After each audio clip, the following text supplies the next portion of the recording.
I was staring at my computer screen when I noticed the first construction vehicle winding its way up my mountain road. And something told me this wasn't going to be a simple Wednesday morning in December. My name is William Sanders, and I own 12,000 acres of pristine mountain land in Colorado, just outside Aspen.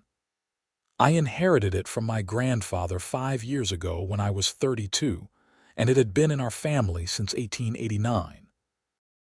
The property includes 3 peaks, 2 valleys, dense forests of aspen and pine, and some of the most spectacular views you will ever see. I lived in a modest cabin near the southern edge of my land, working remotely as a software architect, and I liked my solitude. The construction vehicle was followed by another, then another.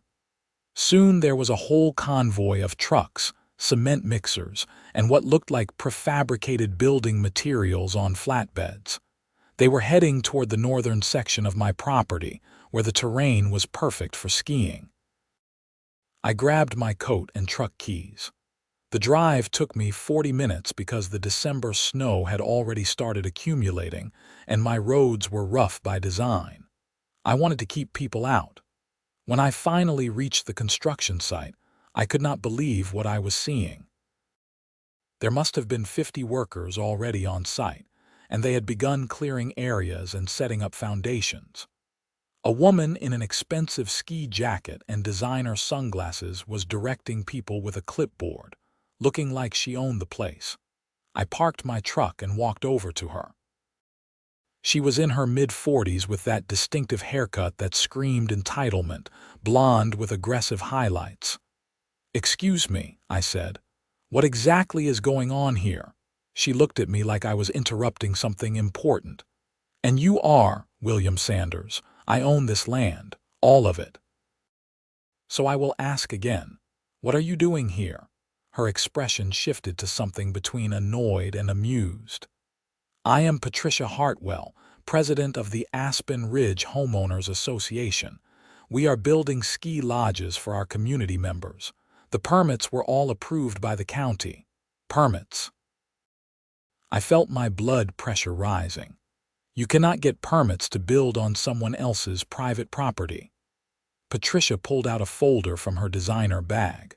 "According to our research, this land falls within the boundaries of our HOA jurisdiction. We represent over 300 homeowners in the Aspen Ridge community, and we voted to expand our recreational facilities." I took the folder and flipped through it. The documents looked official, with county stamps and signatures, but something was fundamentally wrong. "Where did you get your boundary information?" "From the county assessor's office. Everything is legitimate. Let me see the exact property description." She pointed to a page with legal descriptions that meant nothing to anyone without a surveyor. The coordinates were wrong, I could tell that much, but I would need to prove it. "You need to stop construction immediately," I said. "This is my land. You are trespassing." Patricia smiled in that condescending way that made me want to scream. "Sir, I understand you might be confused about property boundaries, but we have done our due diligence. If you have concerns, you can file a complaint with the county, but we are moving forward. We have a very tight schedule to meet. These ski lodges need to be operational by mid-January for our members."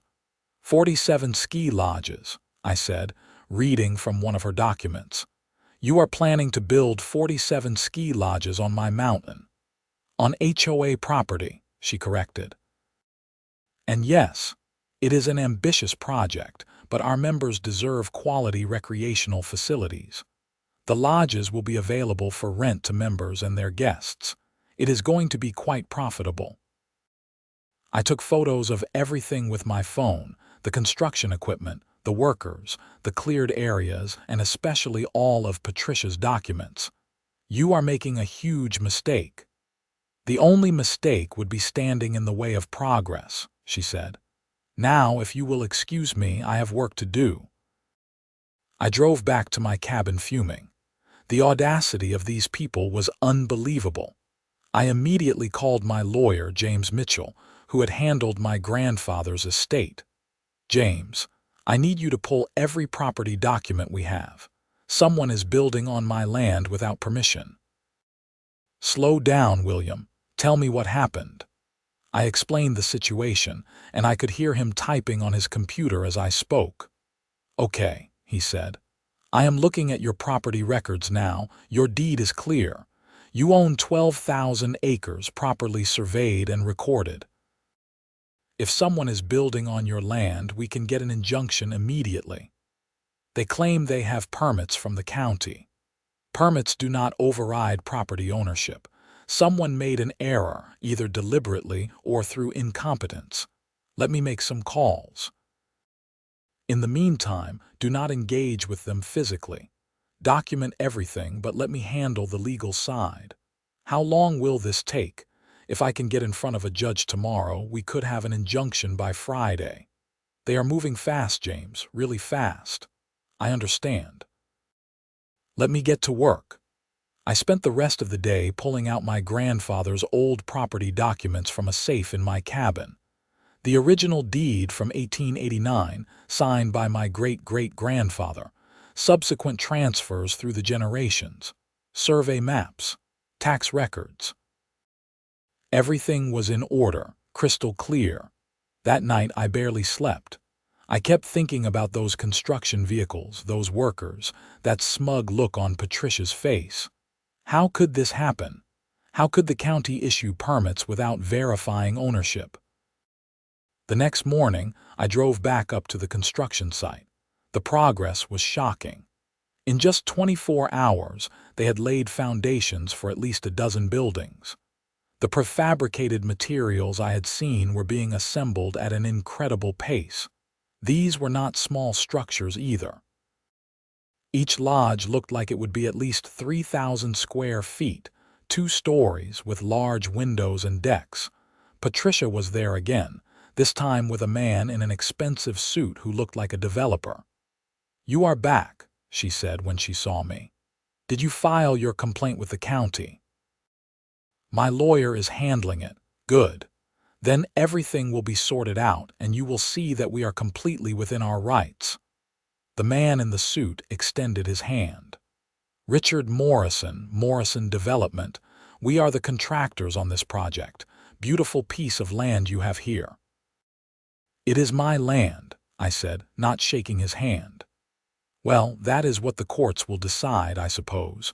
But I will tell you, this HOA paid us a substantial amount to get this project done quickly. We are not stopping unless a judge tells us to. You will be hearing from my lawyer." "Looking forward to it," Richard said. I left before I said something I would regret. Back at my cabin, James called. "I have news and you are not going to like it." "Tell me." "The county did issue permits, but they were based on a survey that is completely wrong. Someone submitted boundary coordinates that overlap with your property by about 8,000 acres. How is that possible? I am still digging, but it looks like the HOA hired a surveyor who either made an enormous mistake or committed fraud. The county took the survey at face value and issued the permits. Can we stop them? I filed for an emergency injunction this morning. The hearing is tomorrow at 2 p.m. Can you be there? Absolutely. Bring all your property documents, originals if possible. We need to prove beyond any doubt that you own that land. The hearing was held in the Pitkin County Courthouse. I arrived with a box full of documents, some over a century old. James met me outside. "How do you feel?" he asked. "Like I am living in a nightmare." "Just stay calm and let me do the talking." Inside the courtroom, Patricia was there with her own lawyer, a sharp-looking woman named Deanne Foster. Richard Morrison was there too, along with several HOA board members. Judge Margaret Fielding presided, a woman in her 60s with a no-nonsense demeanor. This is a hearing regarding an emergency injunction to halt construction on property claimed by both the Aspen Ridge Homeowners Association and Mr. William Sanders, she began. "Mr. Mitchell, You filed the injunction. Please present your case. James stood and laid out the situation clearly. He presented my deed, the original from 1889 and every subsequent transfer. He showed tax records proving I had been paying property taxes on the land for 5 years, and my grandfather before me for decades. Your Honor, the evidence is overwhelming. Mr. Sanders owns this property, free and clear. The HOA based their permits on a faulty survey that incorrectly identified HOA boundaries extending onto my client's land. Diane Foster stood. Your Honor, the Aspen Ridge HOA acted in good faith. We hired a licensed surveyor, submitted proper documentation, and received permits from the county. We have invested over $4 million in this project already. To stop it now would cause irreparable financial harm to our association and its 300 members. Acting in good faith does not give you the right to build on someone else's property, James countered.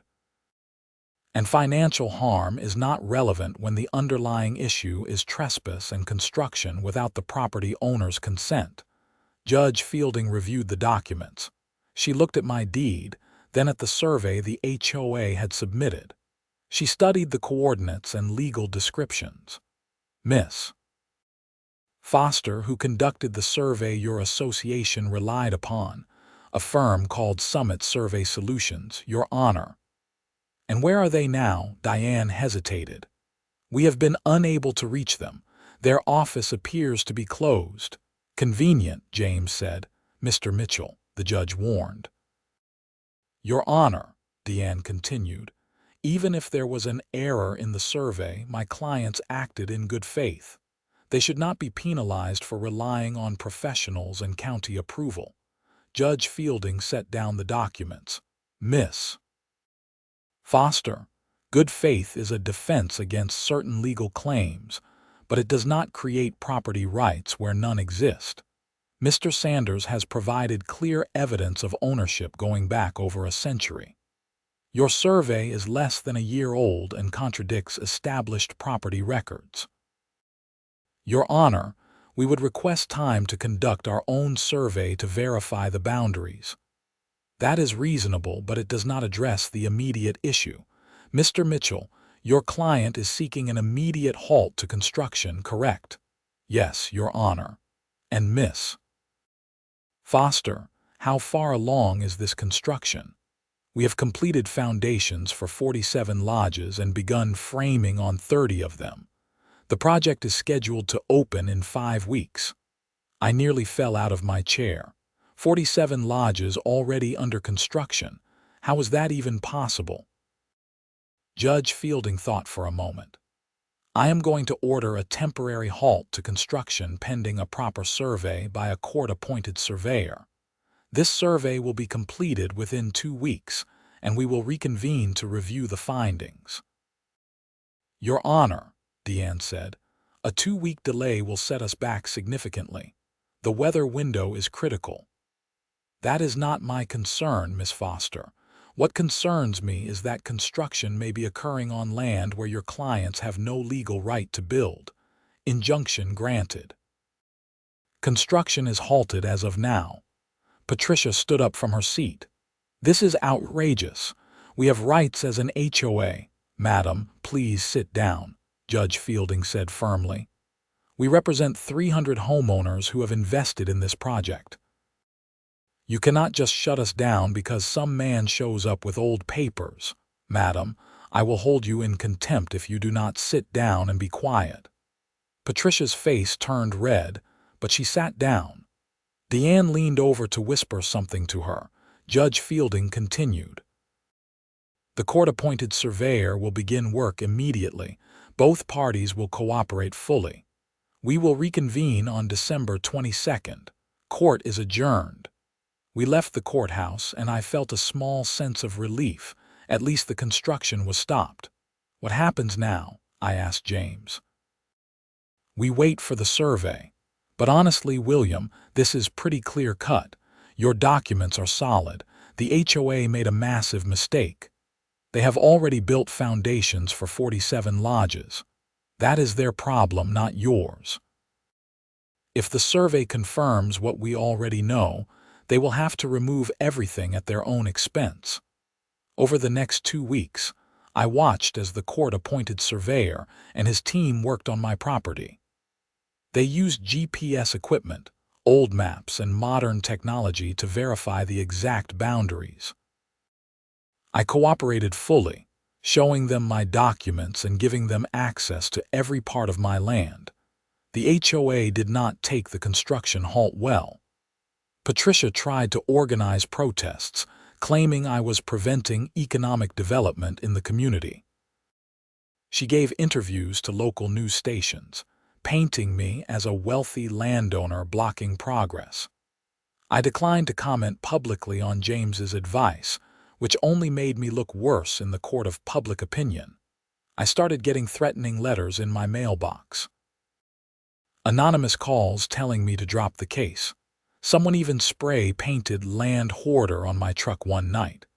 I filed police reports, but there was little they could do without evidence. Meanwhile, I did some investigating of my own. I looked into Summit Survey Solutions, the company that had done the HOA's original survey. What I found was disturbing. The company had been formed 6 months earlier, had completed exactly one project, which was this survey, and then had dissolved. The person listed as the owner was named Gregory Chen, but when I tried to find him, he did not seem to exist. No social media, no previous work history, nothing. I brought this information to James. "This sounds like fraud," he said. "Someone created a fake company to produce a false survey." But why? What would be the point? If the HOA paid for the survey, maybe someone just wanted to take their money. Or maybe someone within the HOA set this up deliberately, knowing it would cause problems. You think Patricia might be involved? I am not accusing anyone, but it is worth investigating.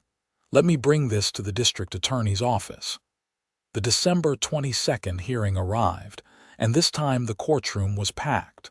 Word had gotten out about the case, and apparently it had become a big deal in the community. Reporters were present, and the gallery was full of HOA members wearing matching T-shirts that said "Property Rights for All." Judge Fielding entered, and we all stood. "We are here to review the findings of the court-appointed survey," she began. "Mr. Harris, please present your findings." The surveyor, Tom Harris, stood with a thick report. "Your Honor, after extensive research and field work, I can conclusively state that Mr. William Sanders owns 12,000 acres as described in his deed. The boundaries are clear and well documented. The survey submitted by Summit Survey Solutions was completely erroneous. The HOA property does not extend onto Mr. Sanders's land at any point. In fact, the closest HOA property is approximately 2 miles from where construction was occurring." The courtroom erupted. HOA members were shouting. Patricia was on her feet yelling about corruption. Judge Fielding banged her gavel. "Order! I will clear this courtroom if necessary." It took several minutes for things to calm down. "Miss Foster, do you wish to challenge these findings?" Deanne stood slowly. "Your Honor, we would like time to review the report and potentially hire our own surveyor." "You had a surveyor. That surveyor was wrong. Mr. Harris is a neutral party appointed by this court, and his credentials are impeccable. Unless you have specific technical objections to his methodology, I am accepting his findings as fact." "Your Honor, this puts our association in an impossible situation. We have spent over $4 million, we have commitments to our members, and we were acting on information we believe to be accurate. I understand your position, but the law is clear. You built on someone else's property without permission. Mr. Mitchell, your client is seeking what remedy?" James stood.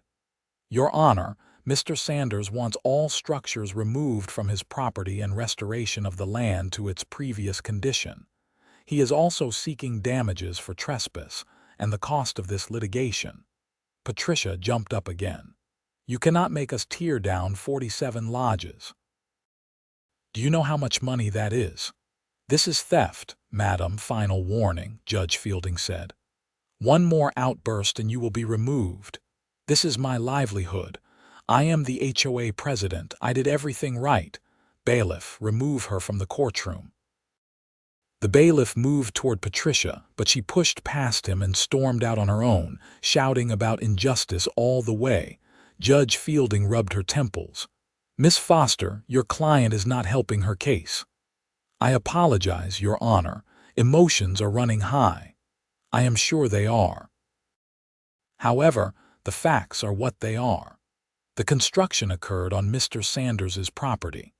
The HOA has no legal right to maintain structures there. I am ordering the removal of all structures and restoration of the property within 90 days. The HOA will bear all costs." "Your Honor, 90 days may not be sufficient given the weather and the scope of work." "Then I suggest your clients work quickly. As for damages, I am ordering a separate hearing to determine the amount Mr. Sanders is owed for trespass, legal fees, and any other damages. That hearing will be scheduled for mid-January. This hearing is adjourned." Outside the courthouse, reporters swarmed me. I made a brief statement. "I am pleased that the court recognized my property rights. This was never about blocking development. It was about people building on my land without permission. I hope the HOA will accept this decision and move forward responsibly." A reporter asked, "Do you feel bad about the HOA losing millions of dollars?" "I feel bad that they were given incorrect information. But that is not my fault. They should have verified ownership before spending that money. Some HOA members are saying you are being vindictive. Would you consider allowing them to keep the lodges in exchange for payment? The land is not for sale. I want it restored to its natural condition."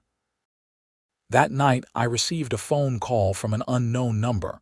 Against my better judgment, I answered, "Mr. Sanders." It was Patricia. "Yes, we need to talk in person, please." "I do not think that is a good idea. Please, I am begging you, give me 30 minutes, name the place." Something in her voice made me agree. "Tomorrow morning, 10 a.m. at the coffee shop on Main Street, public place." "Thank you, I will be there." I told James about the call, and he advised me not to go, or at least to bring him along, but I was curious. What could Patricia possibly have to say? The next morning, I arrived at the coffee shop early. Patricia showed up exactly at 10, looking nothing like the confident woman I had first met. She looked exhausted, defeated. We sat at a corner table. "Thank you for meeting me," she said. "What do you want, Patricia?" "I want to explain." "And to apologize." That caught me off guard. "Okay. When I became HOA president 3 years ago, I wanted to do something big, something that would make our community special. The ski lodge project was my idea. I thought if we could offer members private lodges on our own HOA land, it would increase property values and make Aspen Ridge the premier community in the area. "On your HOA land," I emphasized. "Yes, that is where everything went wrong. We hired Summit Survey Solutions because they gave us a great price. They told us that the HOA boundaries extended much further than we thought, that previous surveys had been conservative. We were thrilled. It meant we had access to perfect skiing terrain. And you never thought to verify this with the county property records. We did. We checked with the county, and they confirmed the boundaries matched what the surveyor told us. But now, we know someone at the county made an error. They looked at the wrong map or entered wrong information into their system. I do not know. So what do you want from me?" Patricia took a deep breath. "I need you to know that I did not intend to steal your land. I genuinely believed we were building on HOA property. And I need to know if there is any way to work this out, any way at all. The judge ordered the structures removed. I know, and it is going to bankrupt the HOA. We borrowed money for this project, millions of dollars. If we have to tear everything down, we cannot repay the loans. 300 families will lose their homes because their HOA will be dissolved and their property values will crash. I felt a twinge of sympathy, but then I remembered her arrogance, the way she dismissed me, the spray paint on my truck. That is not my problem, Patricia. I know. I know it is not. But please, I am asking you to think about it. Maybe we could lease the land from you, or buy just that section. We could set up an agreement where you maintain ownership but allow the lodges to remain. The land has been in my family for over 100 years. I am not selling it and I am not leasing it. I want it restored. Tears started forming in her eyes. This is going to destroy so many people. You should have thought about that before building on land you did not own. I made a mistake, a terrible mistake. But does that mean hundreds of families should suffer? What about my suffering? You built on my land, you damaged my property, you called me a hoarder in the press, and someone even vandalized my truck. Now you want me to feel sorry for you. I never asked anyone to vandalize your truck. I would never do that. But you created the environment where people thought it was okay. She wiped her eyes. You are right. I am sorry. I am truly sorry. We sat in silence for a moment. Is there really nothing I can do to change your mind? She asked. No, she stood up slowly. Then I guess there is nothing more to say. The HOA will comply with the court order. We will remove the structures. After she left, I sat there with my coffee, feeling conflicted. Part of me felt like I was doing the right thing, protecting my property and my family's legacy. Another part of me felt like maybe I was being too harsh. But then, I remembered how Patricia had treated me at the beginning, how dismissive she had been, and my resolve strengthened. Over the next few weeks, I watched as demolition crews began removing the structures from my mountain. It was a massive operation, and I could only imagine how much it was costing the HOA. Each day, another lodge came down, the materials hauled away, the foundations removed. But then something strange happened. In mid-January, as I was driving up to check on the demolition progress, I noticed that work had stopped. The equipment was still there, but no workers. Some of the lodges were only partially demolished, standing like broken teeth against the snow. I called James. Have you heard anything about the HOA stopping work? No, but let me make some calls. An hour later, he called back. The HOA filed for bankruptcy, Chapter 11. All work is halted pending the bankruptcy proceedings. What does that mean for my property? It is complicated. In bankruptcy, the court will determine how to handle all of the HOA's assets and liabilities. The judge could order the work to continue or could approve a different solution. I want those structures off my land. I know, and we will push for that, but bankruptcy changes things. We have to work within that process now. This was frustrating beyond belief. The legal system was supposed to protect property rights, but now I had half-demolished lodges on my mountain with no clear timeline for removal. The bankruptcy hearing was held in February. This time, there were even more people in the courtroom, including creditors who had lent money to the HOA, contractors who had not been paid, and HOA members worried about losing their homes. The bankruptcy judge, Harold Watson, reviewed the case. This is quite a situation, he said. An HOA that overextended itself based on faulty information, now unable to complete the court-ordered remedy. Mr. Mitchell, your client wants the structures removed, correct? Yes, Your Honor. And the cost to complete that removal is estimated at $1.3 million, according to the filings. The HOA has approximately $200,000 in remaining funds. Where does that leave us? Your Honor, James said. The HOA's financial situation is not my client's responsibility. They created this problem. They need to fix it. A new lawyer representing the HOA in bankruptcy, Marcus Webb, stood up. Your Honor, in a perfect world that would be true, but we have to deal with reality. The HOA cannot pay to complete the removal. If the court insists on it, the HOA will be forced to liquidate, which means 300 families will lose their homes or see their property values destroyed. Again, not my client's problem, James said. Judge Watson looked at me. Mr. Sanders, would you consider any alternatives? I stood up, unsure if I was supposed to.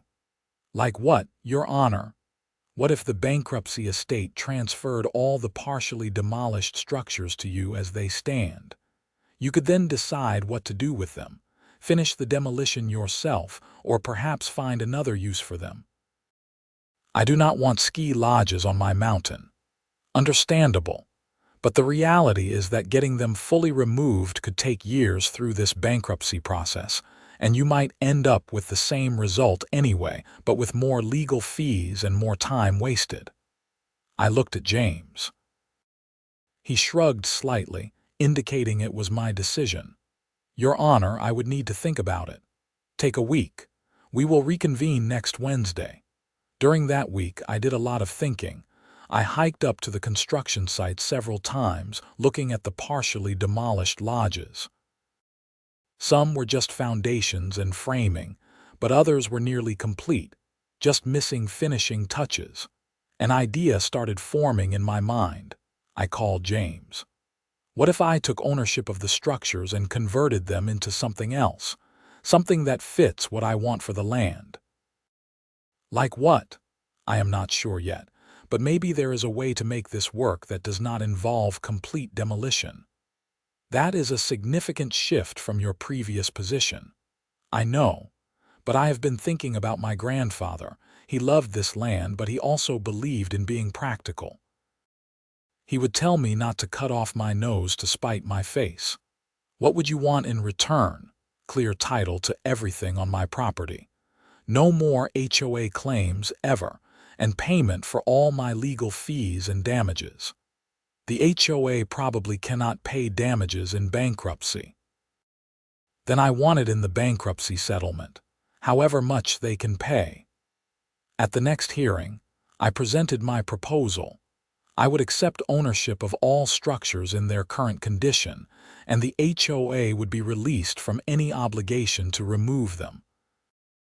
In exchange, the HOA would pay me $50,000, which was the maximum they could afford according to the bankruptcy filing, and would sign documents forever relinquishing any claim to my property. Judge Watson seemed relieved. Mr. Sanders, that is very generous of you. I am not doing it to be generous, Your Honor. I am doing it because I want this resolved, and I do not want to wait years for the bankruptcy process to play out. Mr. Webb, does your client accept these terms? Marcus stood. Yes, Your Honor, the HOA accepts gratefully. Then I will incorporate this settlement into the bankruptcy plan. Mr. Sanders will take ownership of all structures, and the HOA will pay $50,000 from the estate. All claims between the parties are settled. Anything else? James stood. Your Honor, there is still the matter of the fraudulent survey. My client and I believe there may have been criminal activity involved in the creation of the false survey that started this entire problem. That is a matter for the district attorney, not this court. We have referred it to the DA's office, but we wanted to put on record our belief that this was not a simple mistake. After the hearing, I asked James about the criminal investigation. What is happening with that? The DA is looking into Summit Survey Solutions. They agree that something suspicious happened. Creating a shell company, producing a fake survey, then disappearing. That is fraud at minimum, possibly conspiracy. Who would do that, and why? That is what they are trying to figure out. 2 weeks later, I got a call from Detective Linda Morrison with the Pitkin County Sheriff's Office. "Mr. Sanders, I am investigating the fraudulent survey in your case. Do you have time to answer some questions?" "Of course." We met at my cabin and she spent 2 hours going through everything. How I discovered the construction, my interactions with Patricia and the HOA, everything I had learned about Summit Survey Solutions. "Have you found Gregory Chen?" I asked. "Gregory Chen does not exist. It is a fake name." But we found something interesting. The bank account that received payment for the survey was linked to a real person. It took some digging, but we tracked the money. "Who?" "Richard Morrison, the developer." I sat back, stunned. "The contractor who built the lodges, the same." Here is what we think happened. Morrison wanted the construction contract, which was worth millions. But the HOA did not have land suitable for ski lodges. So Morrison created the fake survey company, produced false documents showing the HOA had access to your land, and then charged the HOA to build on that land. But he must have known it would fall apart eventually. Eventually, yes. But by then, he would have been paid millions for the construction work. The fact that it fell apart faster than expected worked against him, but that was his gamble, and he almost got away with it. Is Patricia involved? We do not think so. We believe she was a useful idiot, pardon my language. She was so eager to make this project happen that she did not do proper due diligence. Morrison exploited that. What happens now? We have enough evidence to charge Morrison with fraud, forgery, and conspiracy. We will be making an arrest soon. I wanted to give you a heads up because it will be in the news. 2 days later, Richard Morrison was arrested at his office in Aspen. The story made regional news. Local businessmen charged with elaborate fraud scheme. The details were juicy enough that it even got picked up by some national outlets. Patricia released a statement saying she had been deceived and cooperated fully with investigators. The HOA members, who had been so angry at me, suddenly had a new target for their rage. As winter turned to spring, I started figuring out what to do with the structures on my mountain. I decided to complete construction on 20 of the lodges that were furthest along, but not as ski lodges for rent. Instead, I created a wilderness education center. I partnered with Colorado State University and some environmental nonprofits to turn the lodges into facilities for research and education. Scientists could stay there while studying the ecosystem. School groups could visit for environmental education programs. It was something my grandfather would have approved of, I thought. Using the land but preserving it at the same time. The other 27 structures that were less complete, I had demolished and the land restored. It was still expensive, but with the money I got from the bankruptcy settlement and some careful budgeting, I made it work. In July, I was working on my laptop when I heard a car coming up the road. It was Patricia. "I hope it is okay that I am here," she said when I opened the door. "What do you need?" "I heard about what you are doing with the lodges, the education center. I think it is wonderful. Thank you." I wanted to apologize again, properly this time. I was so focused on making the HOA special that I did not do basic due diligence. I trusted the wrong person, and I let my ego blind me to warning signs. Richard Morrison fooled a lot of people. He did. But I made it easy for him. If I had just taken the time to verify ownership properly, none of this would have happened. We stood there awkwardly for a moment. "Do you want to see what we are doing?" I asked. Her face lit up. "Really? Come on. I will give you a tour." We drove up to the education center site. Construction crews were putting finishing touches on the lodges. They looked beautiful, fitting naturally into the mountain landscape. "Each lodge will house 8 people," I explained. "Researchers, students, educators. We will have classrooms, labs, and common areas. The goal is to promote understanding and conservation of mountain ecosystems. This is amazing, William, truly. It is not what you envisioned, but it is something good. It is better than what I envisioned. You are actually helping people learn and protecting the land at the same time. I was just trying to make money. You were trying to help your community. Your heart was in the right place, even if your methods were not, she smiled sadly. I am not HOA president anymore, you know. I resigned. The whole board did. New people took over and they are focused on just managing the existing community, not expansion. That is probably for the best. Definitely for the best. Patricia left after the tour and I felt a sense of closure.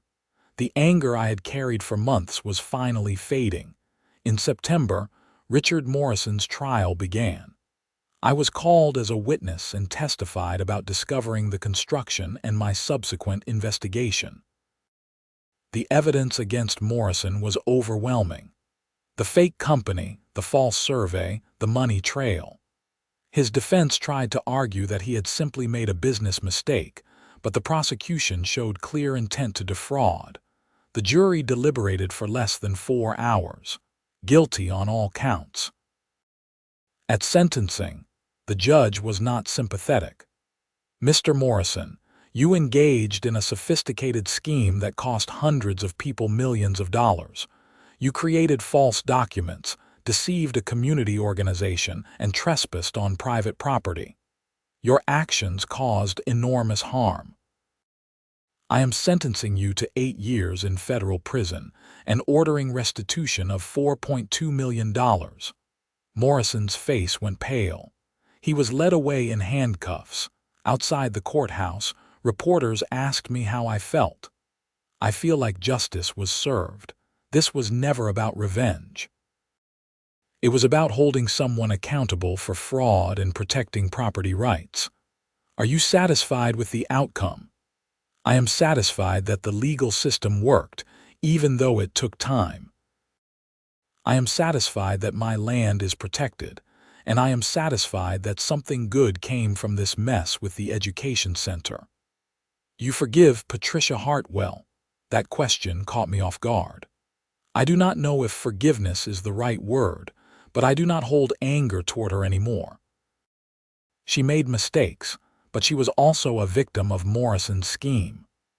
A year after this whole thing started, the Wilderness Education Center officially opened. We had a ceremony with the university president, some state officials, and about 100 students and teachers. Patricia was there too. I had invited her because, in a strange way, none of this would have existed without her mistakes. The first group of students arrived the next week, high schoolers from Denver learning about alpine ecology. I watched them hiking the trails with their teachers, taking samples, doing experiments, and I felt something I had not felt in a long time. Pride, not just in protecting my land, but in using it for something meaningful. My grandfather had always said the land was not really ours. We were just stewards for future generations. For most of my life, I thought being a steward meant keeping people out, preserving everything exactly as it was. But now I understood that stewardship could also mean sharing the land in the right way, with the right people, for the right reasons. The HOA that had caused so much trouble was still functioning, but barely. Many members had sold their homes and moved away. Property values in Aspen Ridge had dropped significantly. It was a harsh lesson in the dangers of overreaching and poor leadership. I settled into a routine over the following months. Working my software job during the day, managing the education center in my spare time, and enjoying the solitude of my mountain home. The center had a full-time director now, a woman named Dr. Sarah Chen, who had previously worked for the National Park Service, so I did not have to manage every detail. One day in December, exactly 2 years after I first spotted those construction vehicles, I was hiking one of my favorite trails when I encountered a group of students. They were studying snow patterns and did not notice me at first. Their teacher saw me and walked over. "Are you Mr. Sanders?" "I am. I wanted to thank you. This center is incredible. My students are learning so much." "That is good to hear. Can I ask you something? Why did you decide to create this center instead of just restoring the land completely?" I thought about that question. Because I realized that protecting land does not mean hiding it. It means using it wisely. These students will go home understanding mountain ecosystems better. Maybe some of them will become scientists or conservationists. That is a better legacy than just keeping everyone out. The teacher nodded thoughtfully. "That is beautiful. Thank you for sharing this place with us." As I continued my hike, I thought about everything that had happened. The anger, the frustration, the legal battles, and ultimately the resolution. It had not gone the way I expected, but maybe it had gone the way it needed to. My phone buzzed with a text from James. "Hey, saw the news. Morrison's appeal was denied. Sentence upheld. It is really over now." I texted back, "Good, thanks for everything. Anytime. Glad we could protect your property and create something positive." That evening, I sat on my porch watching the sunset paint the mountains orange and purple. The lodges I could see in the distance no longer looked like intrusions. They looked like they belonged there, part of the landscape, serving a purpose. I thought about Patricia and wondered how she was doing. I had not heard from her in months. I hoped she had found some peace. I thought about the 300 HOA members who had invested in a dream that turned into a nightmare. Many had lost money. Some had lost their homes. It was not fair, but life often was not. I thought about Richard Morrison sitting in a federal prison. 8 years was a long time, but he had earned it. His greed had hurt so many people. And I thought about my grandfather, who had loved this land and trusted me to protect it. I hoped I had made him proud. I had not protected it the way I originally intended, but I had protected it nonetheless. The Wilderness Education Center would host its 500th student the following week.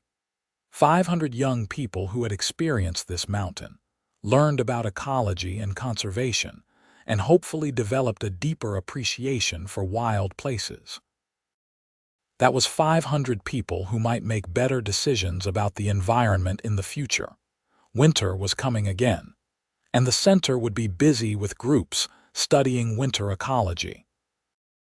The lodges that had caused so much controversy were now heated classrooms and dormitories, full of life and learning. I finished my coffee and went inside. Tomorrow, I had a video conference with a middle school in Colorado Springs, whose teachers wanted to bring students to the center in the spring. After that, I needed to review some research proposals from graduate students who wanted to use the facilities. My life had changed completely in 2 years. I had gone from a solitary software developer who just wanted to be left alone to someone managing an education center and interacting with people regularly. It was not what I had planned, but it felt right. As I prepared for bed that night, I looked at a photo of my grandfather that hung in my bedroom. He was standing on the mountain, much younger than I am now, with that slight smile he always had when he was outdoors. "I hope you approve," I said to the photo. It got messy, but I think we ended up in the right place. The wind outside picked up, making the pines whisper. I took that as a yes. The next morning, I woke up to my phone ringing. It was Dr. Chen from the Education Center. "William, I am sorry to call so early, but I wanted to share some news. National Geographic is doing a feature on innovative environmental education programs, and they want to include our center. They are sending a crew next month." "That is fantastic. I know you prefer to stay out of the spotlight, but they will want to interview you. You are a big part of this story." "I will do it. This is not about me anyway. It is about the center and what it represents. Thank you. I will send you the details when I have them. After I hung up, I realized how much had changed. 2 years ago, I had been fighting to keep people off my mountain. Now I was agreeing to a National Geographic feature that would tell the world about it, but it made sense. The fight was never really about isolation. It was about control, about having a say in what happened to my family's land. Now I had that control, and I was choosing to share it in a way that felt meaningful. I spent the day working. Then in the evening I drove up to the education center. A group of college students was there, conducting research on forest fire recovery patterns. They were intense and focused, barely noticing me as I walked through. I found Dr. Chen in her office, reviewing grant applications. "How is it going?" I asked. "Really well. We have more applications from researchers than we can accommodate. I think we need to consider expanding." "Expanding? We just opened a year ago." "I know, but the demand is there. What about those other demolished structures? Could we rebuild some of them?" I considered it. "Maybe. Let me think about it. I do not want to get ahead of ourselves." "Fair enough. Just something to consider." On my drive back down the mountain, I passed the areas where we had removed structures and restored the land. Nature was already reclaiming those spots. Grass and small plants were growing. In a few years, you would never know anything had been built there. That was the balance I was trying to achieve. Use part of the land for education while keeping most of it wild. Honor my family's legacy while also creating something new. When I got home, I found an envelope in my mailbox. No return address. Inside was a handwritten letter. "Dear William, I hope this letter finds you well. I have been following the news about the education center, and I am so impressed with what you have created. I wanted you to know that I have spent the last year volunteering with environmental groups and taking classes on conservation. What happened taught me a lot about humility and about doing things the right way. I do not expect you to respond to this letter.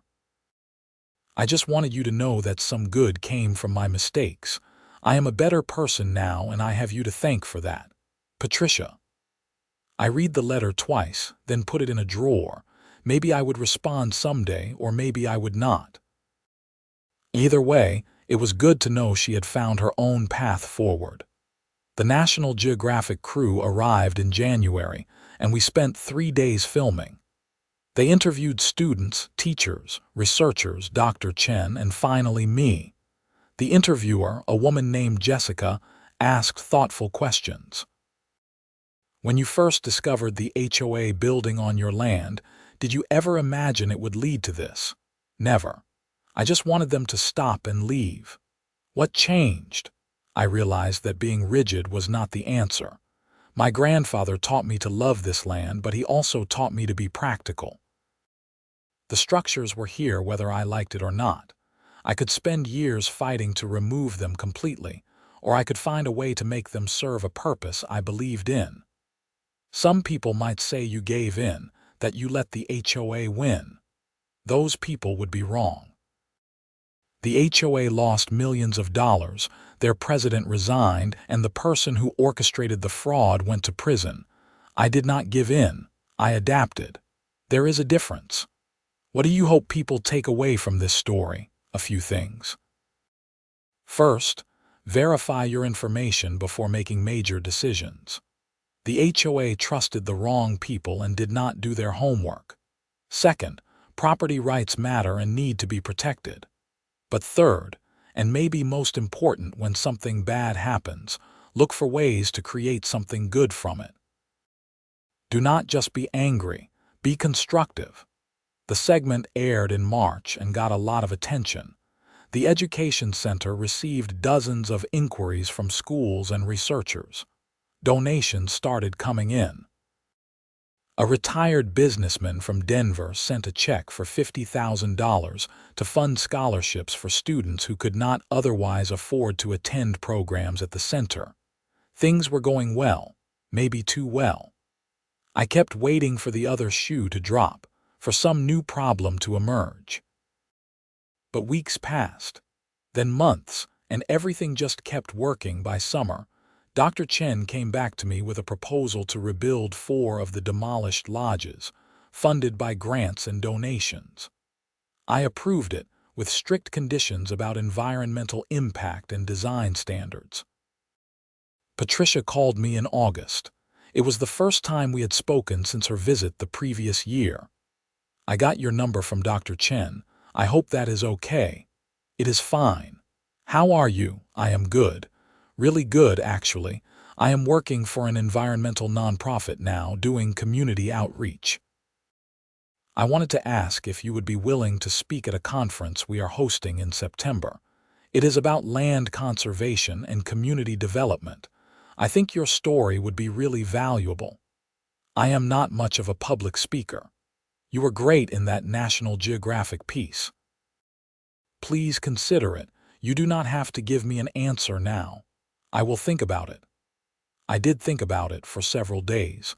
Finally, I decided to do it. Not for Patricia, but because the message was important. The conference was held in Denver, and there were about 200 attendees, mostly local government officials, nonprofit workers, and community leaders. I was nervous as I walked to the podium, but once I started talking, it felt natural. I told the whole story. The discovery of the construction, the legal battles, the bankruptcy, the criminal prosecution, and finally, the decision to create the education center. I was honest about my anger and my initial desire for pure revenge. I talked about learning to adapt and find creative solutions. When I finished, the audience gave me a standing ovation. During the question and answer session, someone asked if I regretted not pursuing maximum damages against the HOA. No. Maximum damages would have destroyed 300 families. Yes, the HOA made mistakes, but most of those families were just trying to live their lives. They were victims too. Destroying them would not have made me whole. Creating something positive did. After the conference, several people came up to thank me and share their own stories of property disputes and community conflicts. Patricia waited until everyone else had left. "Thank you for doing this," she said. "Thank you for asking me. Can I buy you dinner? Just to catch up." We went to a steakhouse near the convention center.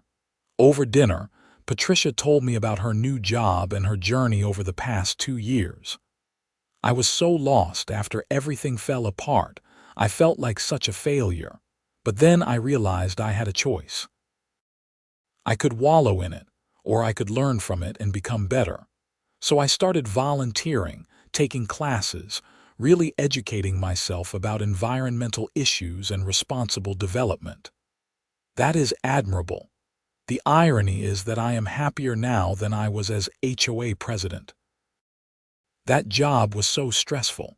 I was always worried about what people thought, always trying to prove myself. Now I am just trying to do good work. That is all any of us can do.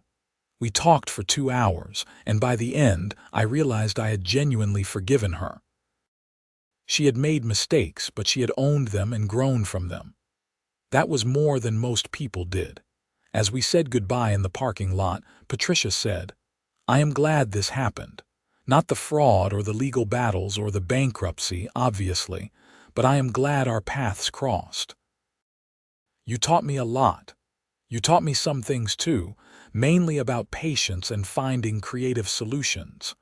Take care of that mountain, William." "I will." I drove home that night feeling content. The whole situation that had started as such a nightmare had somehow transformed into something positive.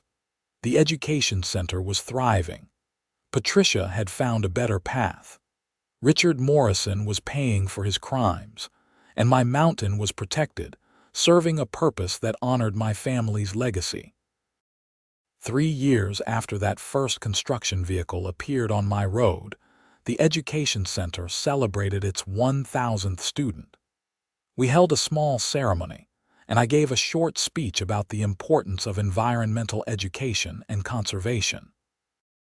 Looking out at the audience, mostly young people eager to learn and explore, I felt a sense of peace. This was right. This was what the land was meant for. The HOA that had caused so much trouble had faded into obscurity. Aspen Ridge was still there, but under new management and much more modest in scope. They focused on basic maintenance and services, nothing ambitious or risky. I occasionally saw former HOA members around town. Most ignored me, still bitter about what had happened. A few had come to understand that I was not the villain they had thought I was. One even sent her grandson to a program at the education center. My life had found a rhythm. Work, hiking, managing the center, and enjoying the solitude of mountain living. I dated occasionally, but nothing serious. I was content with where I was. Dr. Chen announced she was getting married and would be leaving at the end of the year to join her fiancé in Montana. It was bittersweet news. She had been instrumental in making the center successful, but I understood. Love and life had their own plans. We hired a new director, a young man named Marcus White, who had a PhD in ecology and infectious enthusiasm for the center's mission. He brought fresh ideas and energy. Under Marcus's leadership, the center expanded its programs. We added summer camps for kids, workshops for teachers, and artist residencies for people who wanted to create nature-inspired work. The 4 new lodges we had built were completed in November, bringing our total capacity to 24 lodges. We were now one of the largest wilderness education facilities in Colorado. Richard Morrison was released from prison after serving 6 years of his 8-year sentence. I heard he moved to Arizona and was working in construction again, though at a much lower level. I felt no satisfaction in his downfall, just relief that he was no longer in a position to harm others. 5 years after the whole thing started, I was hiking on my mountain when I encountered a young woman taking photographs. She had permission to be there as part of a research project, so I was not concerned. "Beautiful day," I said. "Stunning. I have never seen anything like this." "Are you with the university?" "Yes, I am studying alpine wildflowers. This is my dream project. Glad you are here." "Are you Mr. Sanders?" "I am." Her face lit up. "I have to tell you, this place changed my life. I came here as a high school student 4 years ago, just on a field trip. I was not even interested in science. But something about being here, learning about the ecosystem, seeing how everything connected, it just clicked. I changed my major to ecology, and now I am getting my doctorate." Stories like that made everything worthwhile. This young woman's life had been changed by one visit to my mountain. How many others had similar experiences? "That is wonderful to hear," I said. "Thank you for creating this place. Thank you for sharing it with people like me." After she left, I sat on a rock overlooking the valley. The education center was visible in the distance, smoke rising from chimneys, solar panels glinting in the sun. It looked like it had always been there, a natural part of the landscape. I thought about how this all started with anger and conflict. The HOA had trespassed on my land, built structures without permission, and caused enormous legal and emotional stress. Everything in me had wanted to fight them, to crush them, to restore everything to exactly how it was. But if I had done that, none of this would exist. That young woman would not have found her calling. Hundreds of other students would not have learned about ecology. Researchers would not have conducted their studies. Teachers would not have found this resource for their classes. Sometimes the best outcome is not the one you originally wanted. Sometimes you have to let go of your anger and your plans and see where circumstances lead you. That was the real lesson of this whole experience. As the sun set behind the western peaks, painting the sky in shades of orange and pink. I felt grateful. Grateful for my grandfather and the legacy he left me. Grateful for the legal system that protected my rights. Grateful for James and his excellent work. Grateful even for Patricia and her mistakes that led to all of this. Life had a funny way of working out. You could not always control what happened to you, but you could control how you responded. I had chosen to respond with creativity and openness instead of just anger, and it had made all the difference. I hiked back to my cabin as darkness fell, my headlamp illuminating the trail. Tomorrow would bring new students, new research, new opportunities to share this special place. And I would be ready for it, not as a hermit protecting his isolation, but as a steward sharing his land in the right way. The mountain that had been in my family for over a century was still mine, still protected, still wild. But now it was also serving a purpose beyond just existing. It was teaching, inspiring, and creating change in people's lives. That was a legacy worth fighting for and worth adapting for. My grandfather would have understood. The land was never just about ownership. It was about responsibility, stewardship, and finding ways to honor the past while creating something valuable for the future. As I fell asleep that night, I smiled thinking about the journey.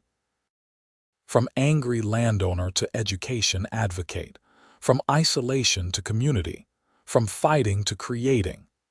It had been one hell of a ride, and I would not change a thing.